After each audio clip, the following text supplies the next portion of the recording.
Now, after more than a year of hostilities and 2 months of an all-out war, a ceasefire talk has been agreed on and ceasefire has taken effect in Lebanon. The ceasefire agreement has reignited hopes of much-needed respite for Lebanese civilians.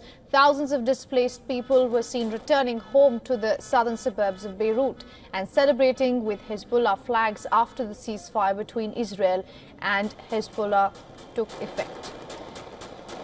But there are questions about how long the truce may hold for.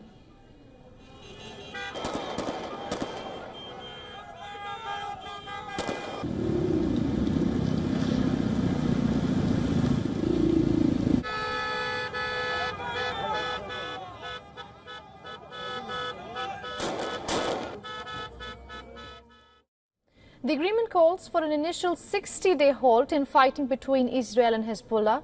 Hezbollah forces would leave their positions in southern Lebanon and retreat north of the Litani River, which runs more than 30 kilometers or 20 miles, that is, north of the border with Israel. Israel, meanwhile, will withdraw its forces from Lebanon over a period of 60 days and as the Lebanese army takes control of its territory near the border to ensure Hezbollah does not rebuild its infrastructure there. The US President Joe Biden has said that the move would allow civilians on both sides to safely return to their communities.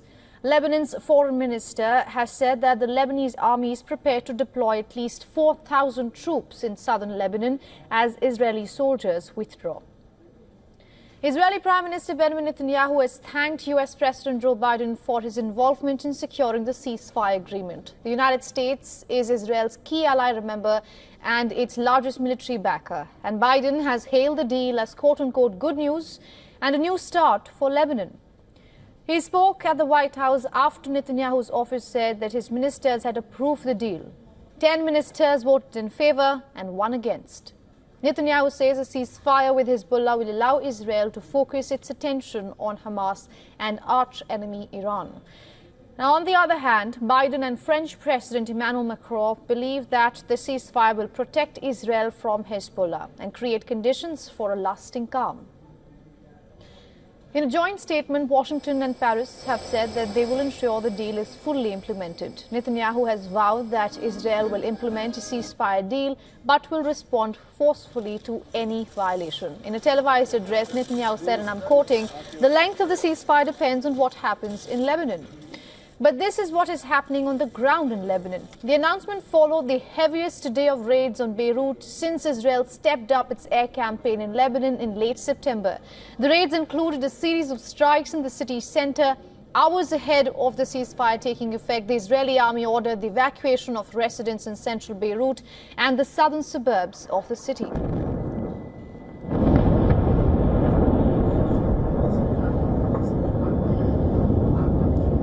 حسن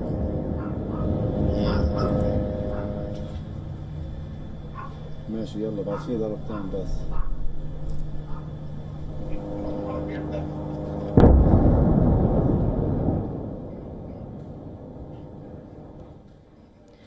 Hezbollah, meanwhile, said it launched drones at sensitive military targets in Tel Aviv in response to the deadly Israeli strikes in Beirut. It also claimed responsibility for attacks on northern Israel after the agreement was announced.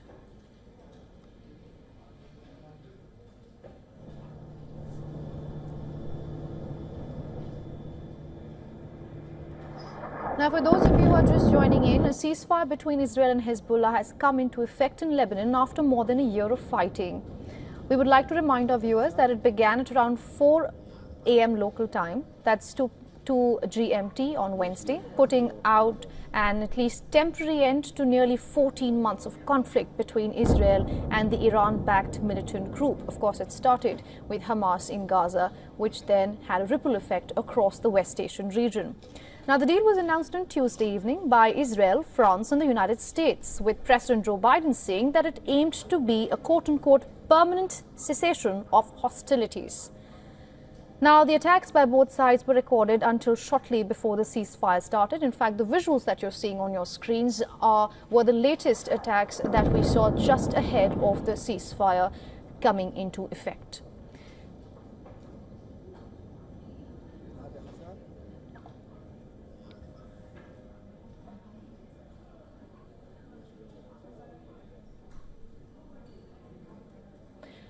Now, to get some perspective on the story, we are being joined live by Dr. Syed Imamia from Tehran. He is an assistant professor at Tehran Polytechnic and the founder and former director of the Governance and Policy think tank. Dr. Imamia, thank you so much for joining us on this broadcast. Thanks for inviting me. Right off the bat, let me first ask you, how is Tehran looking at the ceasefire between Israel and Hezbollah? First of all, I would like to thank you for inviting me here. I would say that there is always different views in Tehran regarding what's happening now in the West Asia. And with regards to the ceasefire that happened just this morning, I think there is two different extreme views in Tehran. One is that the ceasefire shows that at the end of the day, Israelis were not able to eradicate Hezbollah as they claim to do. And also Hezbollah, just beyond the first few days and weeks, that it was a shocking challenge for them by decapitation of their leaders. Now Hezbollah is going to be much more stable militarily and from an organizational structural point of view. But at the same time, there are some critics that they think that Hezbollah was militarily and from intelligence point of view was shocked, and it was some sign of kind of the miscalculation of the strategies and techniques that Israel is going to do. So Hezbollah needs to, first of all, recover from all damages of the war that are natural for everyone, every part of the war. Secondly, to fill the gaps that it was very challenging for Hezbollah. The gaps that were very challenging militarily and technology-wise was very challenging for Hezbollah. Why Hezbollah has been to some extent recovered very well and more than expectation in last few weeks, and they have performed very well in the borderlines, and particularly with regards to containing and stopping the military aggression of the Israelis in the South Lebanon. But at the same time, it shows that it is a good opportunity for Hezbollah to fill all the gaps that have challenged Hezbollah's stance in the war. Right, Dr. Imamia, if I could quickly interject, since you keep referring to the word recover and also fill in the gaps militarily and technologically, are you not seeing this as a permanent ceasefire? Actually, no. With regards to what happened in the last year, it seems that Israel's aggression has no limits. So Netanyahu has shown that he, just for the sake of his political career and to keep himself alive in Israeli politics, he's going to do he is not going to comply with any kind of the limitations. So it depends on what would be the strategy of the Trump's administration. Just once Trump come to the power, it would be very important what is the Trump's strategies and whether or not Trump is going to get in line to Netanyahu to continue his aggression, or it would be an opportunity for the permanent ceasefire, because Trump has pledged to some extent to be a peace president. So I think Netanyahu is very much waiting for the Trump's reaction. And so he would be in the position or either to finalize the war as a permanent ceasefire, or again restart the war as similar to what he did exactly last year in the early months of the Gaza's genocide. All right, since you say that, let me quickly get your reaction on a joint statement put out by the United States and France, which says the ceasefire will protect Israel from Hezbollah and create conditions for a lasting calm.